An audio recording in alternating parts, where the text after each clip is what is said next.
I have such a treat for you guys. I already met Jay Ingram. I wish I'd met him in person, but I met him on Dog Talk and I said, you have to come back to Cat Chat with this gorgeous book. Sorry, guys, there's a dog on the cover, The Science of Pets, but there's lots of stuff about cats in it. Any of you who are Canadian think, oh, Jay Ingram, really? Because he's like an intellectual rock star in Canada. He has won amazing awards. He had his own CBC radio show on Discovery Channel Canada, another one all about animals, nature, science, and how it all comes together. Many writing awards. Also, he's a member of the Order of Canada. Now, anyone listening who says, really? There's so few of those people. I was very excited, Jay, because I figured it had to be a big deal. And you being humble, I'm sure most medal owning people or people that can wear lapel pins that are easily recognized across the room, you all say, aw, shucks, it's no big deal. But is it a big deal to have the Order of Canada? Have you been graced with a fairy wand with fairy dust? It's a medium deal. I mean, True humility at work. funnily enough, people treat it as a big deal, but then they award many of them every year. But I like it because it honors people who otherwise might not reach public attention, like people who are strong in their community, who have done really good social work. So it's across the board. It's not because you're well known, it's because they judge you to be worth it. That's really nice. To me, you're so worth it. And this book is just a treasure trove of ideas, information. It just stimulates thought and laughter. You can be so scientific and so scholarly and be quite hilarious at the same time, which what a great combination. Because otherwise we could read it and think, I can't hold all these ideas. Oh, wait, yeah, I can because you just made me laugh. Yeah. Really, there's such great ideas in here. And you talk about all the issues of pet keeping, all the various times and ways historically and in modern times that people have had pets. And certainly cats are very integral to that conversation. You do have a chapter on the outdoor cat. And since it's something that often comes up in society, but also in amongst cat loving people, many of whom have colonies that they look after. They do TNR, they trap, neuter, spay these cats, and they look after them. They feed them once, maybe even twice a day. The issue of who and what they're killing while they're out there in a colony, or maybe even more, something more that people could totally control would be what about letting your own indoor cat outside? That is something you don't have to do, and yet you can get away with it as long as your cat doesn't get killed by a wild animal or a car or a dog or another cat, in theory. But it seems to me from reading that chapter and others that as a scientist, you've come to the conclusion that it isn't good for the planet for all these millions of cats to be roaming around killing more millions of birds in particular. So tell me what you think personally as well as a scientist. Yeah, I'm glad you added that business about personally because I've been a bird watcher since I was about 7 years old. I obviously have a point of view that might be different from people who own many cats. However, from the science point of view, even actually from the science point of view, it's a little bit ambiguous. Let's focus on birds. How many wild birds, songbirds, cats in North America kill every year? Because numbers in the billions have been quoted. But every one of these studies, I should point out as someone who likes the scientific approach, is really tricky to be confident about because how do you do it? You get small local surveys. How do you even do them? It's hard to know how many birds cats actually kill because contrary to popular opinion, cats don't always bring their prey home. That's right. They could kill them and kill a bird in the woods and leave it there and not even eat it.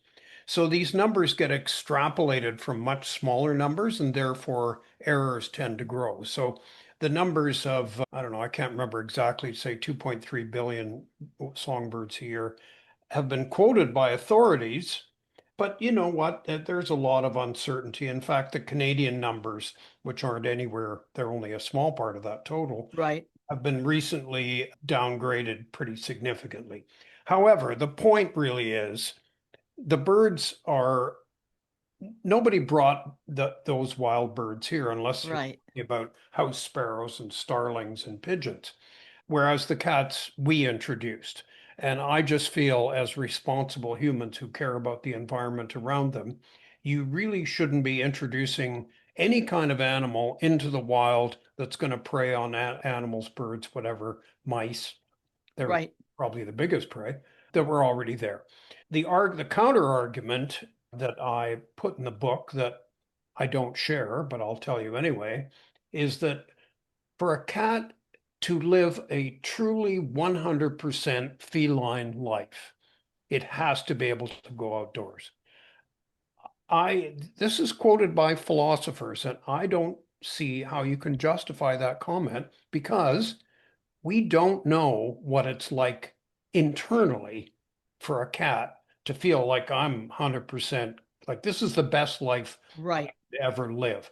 I have owned cats where the outdoor aspect of their personality is you open the door, the cat goes out onto the doormat and Yes. never goes any further. Mhm. So I accept that. The wild bird that happens to flutter down to the doormat deserves to die. In a Darwinian sense. Yeah, yeah, exactly. But those two cats that I had a few years ago, one wouldn't even go onto the doormat, wouldn't go outside the house. So you can't tell me with any conviction or frankly evidence that somehow they felt they were only living a partial life. So the other thing about this that would persuade most of your listeners to just stand a little bit further away from people who are arguing about this. You mean so that no one punches anyone? It can get pretty hysterical. And you mentioned trap, neuter, release, which is one of the commonly advocated techniques for at least reducing feral cat colonies.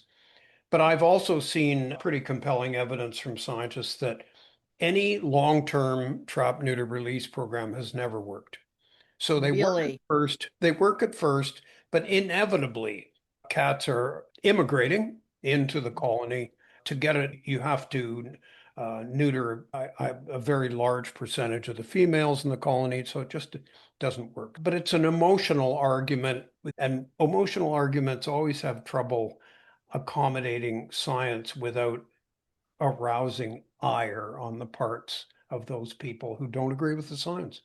Okay, so that's what I love about the book, The Science of Pets. It's full of smart thoughts and personal asides, which you clarify as being personal, but you lean heavily on science. And then you also criticize the science because so many studies and reports and statistics are not only incorrect, but they're malleable. You could use the same information to prove both sides of an argument.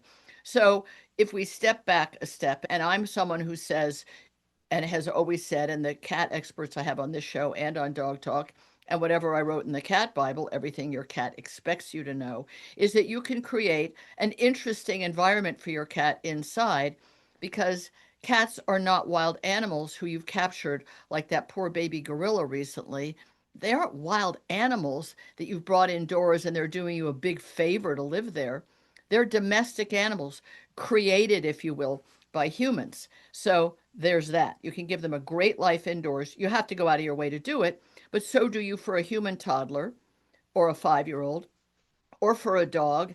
And we can leave aside, which you have a huge about in the book about caged birds. Does Yeah. anyone have an emotional, intellectual, or scientific basis for saying that's okay for any size bird to live in a cage? Not really, Not really. and it's Not kind of really. unfortunate because they're attractive parrots, especially the big parrots, are actually pretty cool companions, but Yep. they're in the cage. Yeah, they're in a cage and they require much more interaction than even a human toddler because there's no daycare or nursery school or what have you. So, going back to the cat and the catio, which is actually a wonderful solution, because really what it gives them is fresh air. Cats don't need to climb a tree to get at prey, and they don't need to hang out in a bush in all weathers to find a rodent or a lizard. Just looking around is fine. They don't really need all that other stuff. This is ideas that, as you said, how do we know internally what their life is like? Maybe they just need some really great wet food and a couple of cool toys that very smart scientists have figured out intellectually engage them. So if you want to say that cats need to go out, then what about dogs? Dogs should have a free roaming life, therefore, as well. And they shouldn't have the life they have. It becomes reductive. Yeah, and I was about to say something along those lines in that there's a little piece of woods near where I live where I take my dog and start on leash and then let him off leash.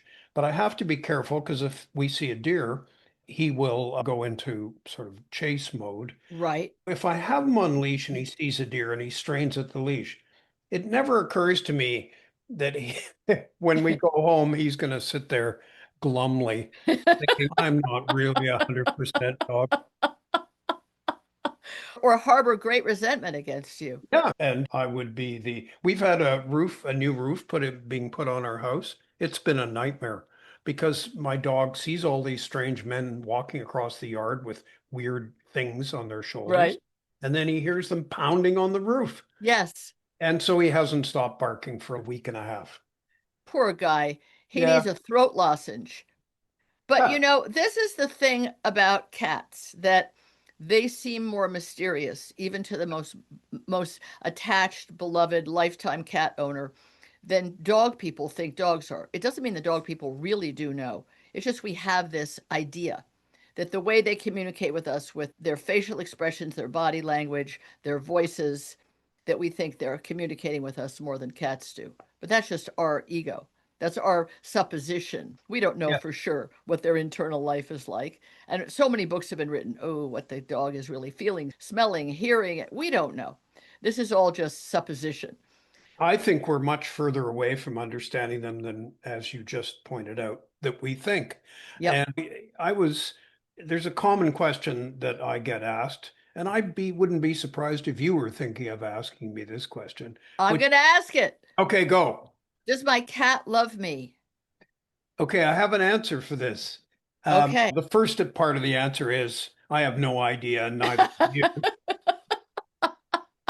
But there is some science, and this revolves around the brain hormone oxytocin. Dogs are Yes, famous for when you lock gaze with them, both your oxytocin, and it's a kind of mother-child that's comforting right. hormone. The dog's oxytocin rises too. So in cats, it's been a little harder to show, but it looks like in I'll try and depict this accurately because it's a little bit complicated. If the cat and the human are in a very comfortable position with it, so the cat maybe has volunteered to come and sit on the human's lap. It's Okay. all quiet. The human is stroking the cat. It will happen that oxytocin rises in both. So that sounds dog-like, but there, of course, have to be variations on that when it comes to cats. Yes. So a cat that is somewhat distant in its relationship with humans will not respond if you're petting it. Its oxytocin basically stays at baseline. The other, even more interesting example to me is those cats that kind of desperately seek affection and then Mhm. can't stand it any longer and bolt. Right. It's Or because bite. they start with high oxytocin Oh, already, which I'm sure relates to their desire or apparent desire to bond. But then it just goes over the top and they I'll can't be stand it. darned. Yeah. That's fascinating because that's one of the pieces of advice that often when I have behaviorists, Dr. Michael Maria Delgado is someone who spends a lot of time with me here and has written a number of books, but other great cat behaviorists and scientists, if you will. The idea is that the cat will give you all kinds of indications that it's enough stroking. And it's whether the flicking of the tail or the eyes or the ears. And the cat didn't just bite you out of the blue or scratch you out of the blue or bolt out of the blue. It No. was already overwhelmed. But now you've explained why. That's a subset of cat who's already really topped up with whatever that good feeling hormone is. And now it's like, enough. One struggles to find human comparisons, but I'm sure they're there. And the thing is, I can't say to you, if you generate a lot of oxytocin in your cat and vice versa, then maybe your cat does love you. there's no, we, yes, they're responding to hormones, but what they're thinking, I just don't think that anybody has even comes even close to understanding what thoughts a cat or a dog is having. And I think that's one of the reasons that we do have pets is this living with other and hoping to make a connection. Now it's become a cliche, the human animal bond. It's the humans who think there is one, the humans who want one, the humans That's who right. describe it, and they talk about their tortoise and their fish. And they show that animal is responding to them, either your presence, your words, maybe even the food you're giving, and they call it a bond and they call it love because we humans want to describe these relationships this way. And I think also because so many people say, ooh, when I lost my dog or cat, much sadder than when grandma died. Oh, when I get love from my dog or cat, it's much greater than what I get from people. Because we can So, color it any way we want. It's a coloring book. yeah. Yeah. People who say that have to look at themselves first before their dog, I think. Hey, can I tell you a very quick story about dog? Sure, No, we're, dogs, even though people listening are cat people, try and yeah. weave a cat into the story. Well, one can substitute a cat and see if they agree or disagree. Okay. My dog, Robbie, we were in Vietnam for about 3 weeks and came back and as usual, super excited when we walk in the door. And then somebody asked me, do you think he missed us or me? Did he miss me? And I said, he was excited when I came home. But if in the middle of our trip, do I think that he was thinking about me? No, I don't. I don't. I think he was perfectly content with the people we had staying with him. And that's life. That's his life. He just goes on. Oh, You look, don't he's, you don't think that cat or dog during the 3 weeks of you having a great time eating dumplings in Vietnam was looking out the window and thinking, when will they ever come back? I do think they think that. When they look longingly out the window, I don't think they're just hoping for a steak for dinner, do you? yeah. The thing is, I can't disagree with you because it's possible. If you want to get real evidence, as I like to do, then you show me some evidence. For instance, if you put an unwashed t-shirt of mine along with a whole bunch of other unwashed t-shirts, and my dog paid way more attention to my t-shirt, that's getting a little closer to the idea Mm-hmm. that in my absence, he knows that I'm something of him to him. Yeah. But it's just anyway, I don't Well, want to cats, the famous thing yeah, about cats and cat beds is somebody in a bookstore when I was first doing a little book tour for the dog Bible and then later for the cat Bible. I said, oh, you don't have any cat beds. Is it because you just don't have room for them? And she said, it's that people don't buy them because if they do, they return them because the best bed for a cat is a cardboard box full of your cashmere sweater. And that sort of explains it. That's what makes a cat happy. Jay Ingram, this book is so good, The Science of Pets. Apologies, guys, that we had to talk about the canines a little bit, but all of the book is about all of us and our pets, what we think, what we feel, what we think they think and feel. And there is so much to be enjoyed and to learn. I can't say enough how good this book is. It will keep you busy on long summer nights and cold winter mornings. So please get yourself a copy of The Science of Pets by Jay Ingram. Order of Canada. Bye, Jay. Thank you for being here. thanks a lot, Tracy. It's been really fun and interesting and thought-provoking. Oh, goody. I hope it's the same for the listeners. Take care. Bye bye. Bye.